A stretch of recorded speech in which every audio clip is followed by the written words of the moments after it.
Det foregår på Frederiksborg Gymnasium, en fest, der skal være på fredag.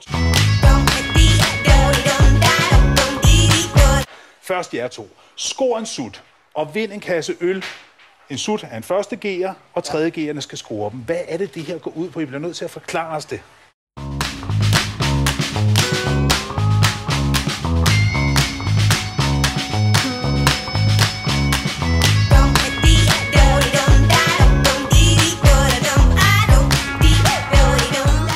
Jeg vil skynde mig at sige, at jeg kan ikke udtale mig i detaljer om, hvad der sker oppe på den øvrigt glimrende skole oppe i Hillerød.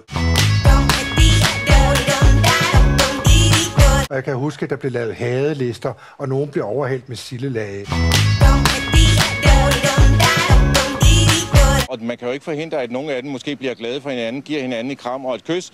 Og hvis nogen gør det lige ved den der fest, og det er en tredje gear og en første gear, så får de den her kasse øl og en kasse sodavand til første gearen.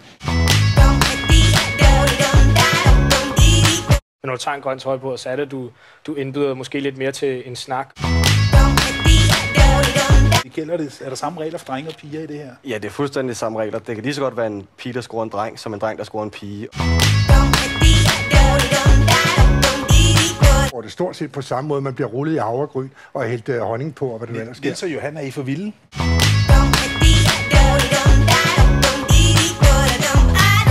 Jannik, hvis du havde en 15-årig datter, ville du være utryg ved at sende hende til den fest på fredag?